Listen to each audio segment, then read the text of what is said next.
Hello, my name is Ricky Pound and here is another video on some of the Meissen pieces in my collection. These particular ones date from around 1735, and the reason I've chosen them today is because they all have this lovely yellow ground colour. Now, it's notorious actually that Meissen had problems creating the yellow ground. It was much more problematic than any other of their ground colours. And here we have three objects which I will show you. I'm going to start off with probably the oldest, which is this lovely little cup here. Notice the handle, the fishbone handle. We've got this shape which is a quatrefoil shape, and within it we've got this little painted church with a couple of characters there with, again, water scenes as well.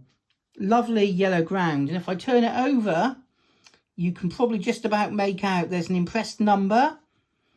You've got early Meissen swords as well, and you've got the Gilder's number 4. And that allows us really to match up this with other pieces from the same service, because they will all have the Gilder's number 4 on the bottom. Notice there's no gilding inside. And as I said, I think this is probably the earliest of the three pieces. Now, second up, we actually have a tea bowl. You'll notice that the central cartouche here is again of the same shape. It's quatrefoil. You've got a much thicker gilding here as well. Lovely painted though. This is a harbour scene, and harbour scenes that were a theme that Meissen really did excel at between the sorts of 1730s and 1760s. So you've got a couple of traders, a couple of gentlemen there. You've got the ships just coming in from the sea, and you've got architectural ruins as well. And if I turn it round slowly, you'll see some more traders as well, some more ships as well. And if I turn this on the base, you can see there, just on the surface, you've got the Gilder's number 48. You've got an impressed number, and you've got the cross swords painted underneath. Underneath the finish. Absolutely beautiful. And last but certainly not least, we have the tallest. This is another lovely cup. Notice the fish bone handle, lovely pale yellow as well, and this is probably the finest painting of them all. You've got a couple in the foreground. You've got another couple a little bit further back. You've got a lovely church, a landscape scene which kind of goes into a sort of hazy background.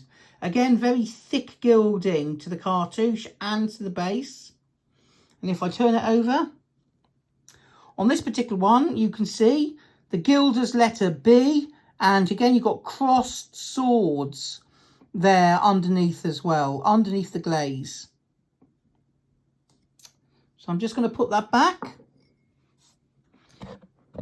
One thing I forgot to mention, and I'll just point out, actually inside the tea bowl, you've got this lovely strapwork gilding, and you've got double concentric circles, and inside you've got another harbour scene, but this time it's done in puce, which is a lovely contrast to the gilding and the whiteness of the hard paste porcelain.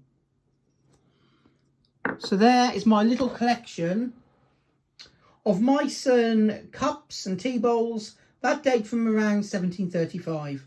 Thank you.